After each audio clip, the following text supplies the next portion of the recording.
Sugar sector में नया गठजोड़। मुसाबकती कमीशन का 10 शुगर मिलों को नोटिस। मुसाबकती कमीशन मिल्स मालिकान के जवाब से मुतमईन न हुआ तो हर मिल को 7.5 करोड़ रुपए जुर्माना हो सकता है। सालाना टर्नओवर का 10% जुर्माना भी हो सकता है। मुसाबकती कमीशन शुगर मिलों के जवाब आने के बाद बाकायदा समाअत करेगा। इब्तदाई इंक्वायरी में शुगर मिल्स मालिकान का गठजोड़ साबित हो चुका है। इस पर तफसील क्या है, नुमाइंदा खुसूसी शकील अहमद हमारे साथ मौजूद हैं, उनसे जान लेते हैं। शकील, आगाह कीजिएगा। देखिए, रिटेल मार्केट में शुगर की जो प्राइस है वो 220 रुपए किलो तक पहुंच चुकी है और हालिया हफ्तों में कोयटा जैसे शहर में तो ये 229 रुपए फी केजी तक भी गई है। ऐसे में कंपटीशन कमीशन ऑफ पाकिस्तान ने 10 शुगर मिल मालिकान को शोकाज नोटिस जारी किए। साबित हुआ है इब्तदाई इंक्वायरी में, जिसके तहत शुगर मिल मालिकान ने जो गन्ने की कीमत है वो 400 रुपए फी मन फिक्स की बाहमी मुशावरत के साथ। और यही नहीं, इसके अलावा शुगर मिल मालिकान ने जो क्रशिंग सीजन है वो भी 28 नवंबर से शुरू करने का फैसला किया, बाहमी रजामंदी से या गठजोड़ से। हालांकि कानून के मुताबिक जो पंजाब जो केन कमिश्नर है उसकी हिदायत के मुताबिक ये 15 नवंबर से शुरू होना था।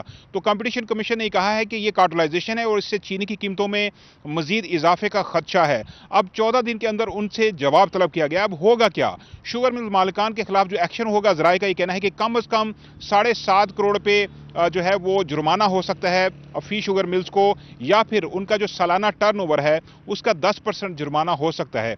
अगले 2 महीनों के दौरान ये सारी कार्रवाई मुकम्मल हो सकती है कि 2021 में 44 अरब रुपए जुर्माना हुआ था।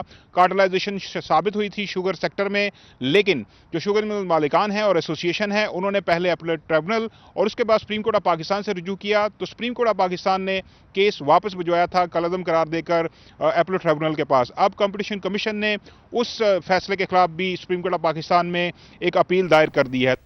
बहुत शुक्रिया आपका अपडेट करने के लिए। सेनेटर परवेज रशीद कहते हैं कि पीटीआई वाले अदालत के बजाय सड़कों पर आकर एक सजा याफ्ता शख्स से मुलाकात का मुतालबा करते हैं। ये चाहते हैं कि अडयाला जेल को उनका पार्टी सेक्रेटेरिएट बना दिया जाए और ये वहीं फैसले कर लें, लेकिन ऐसा नहीं हो सकता। इनको कानून के ताबे आना होगा। समा के नुमाइंदा खुसूसी टिका खान सानी से गुफ्तगू करते हुए उन्होंने मजीद कहा कि तहरीक अदम एतमाद के बावजूद गैर कानूनी तरीके से असम्बली तोड़ने पर बानी पीटीआई के खिलाफ कार्रवाई का मुतालबा होना चाहिए। पाकिस्तान मुस्लिम लीग नून के सीनियर रहनुमा और सेनेटर परवेज रशीद इस वक्त हमारे साथ मौजूद हैं। ये बताइएगा कि धरना दिया वज़ीर आला ने और उनकी डिमांड है कि बानी पीटीआई से जेल के अंदर मुलाकात कराई जाए। आप क्या समझते हैं, धरना जुलूस ये सब कुछ हो रहा है, ये तरीका ठीक है? देखिए, पाकिस्तान के अवाम हमेशा से चाहते हैं कि यहाँ पे कानून की हुक्मरानी हो। ये अदालत में नहीं जाते, ये आ जाते हैं सड़क पर और कहते हैं कि लश्कर कशी करेंगे, यलगार करेंगे, हमला आवर होंगे, गालम गलोच करेंगे और हमें इजाज़त दे दो। तो इस असूल को नहीं माना जा सकता। आप ये कह रहे हैं कि अडयाला जेल उसको जो मुजरमों को रखने की जगह उसे सियासी जमात के दफ्तर में तब्दील कर दें, वो हमारी जमात का सेक्रेटेरिएट बन जाए। वहाँ पे जो शख्स बैठा हुआ है, जो सज़ा याफ्ता शख्स है, वो वहाँ पे बैठ के फ़ैसला करेगा कि मेरा वज़ीर कौन होगा, मेरा कौन सा शख्स कौन सी गाली निकालेगा, मेरा कौन सा सियासी रहनुमा किस पे क्या झूठा इल्ज़ाम लगाएगा। तो ये सहूलत तो दुनिया में कहीं किसी को हासिल नहीं है। वोट ऑफ नो कॉन्फिडेंस आई, 14 दिन में उसका फ़ैसला होना चाहिए था, 90 दिन उसका फ़ैसला नहीं होने दिया। जब अदालत से हुक्म आया कि अगर आज इसका फ़ैसला करो, गिनती कराओ, असम्बली तोड़ के भाग गए।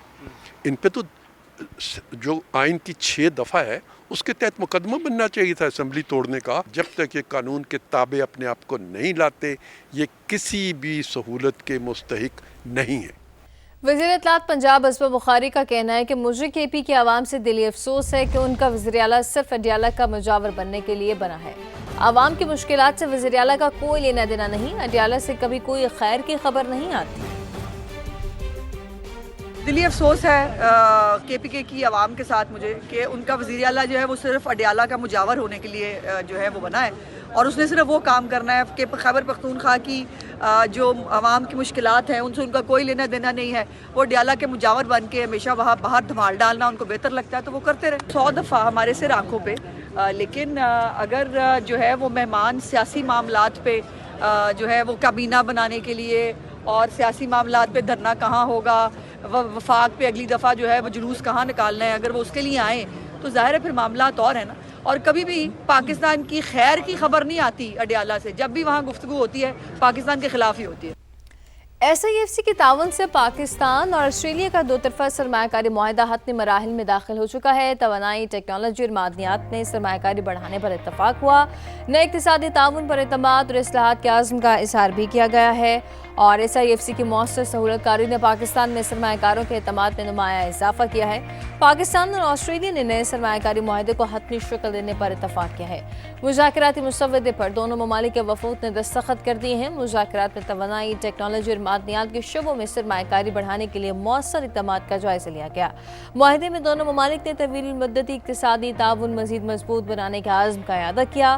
बोर्ड ऑफ इन्वेस्टमेंट के वज़ीर कैसर अहमद शेख ने कहा है कि पाकिस्तान सरमायाकारी पॉलिसी इस्लाहात के एक नए दौर में दाखिल हो रहा है। भारतीय वज़ीर दिफ़ा के सिंध से मुतालिक इश्तियाल अंगेज़ बयान पर पाकिस्तान की हिंदू बरादरी दूसरे रोज़ भी सरापा एहतजाज बनी हुई है। मुजाहिरीन ने राजनाथ सिंह से बयान वापस लेने का मुतालबा कर दिया। मज़ीद जानते हैं कराची में सीनियर रिपोर्टर मोनिस अहमद से। मोनिस, बताएगा इस मुतालबे के हवाले से।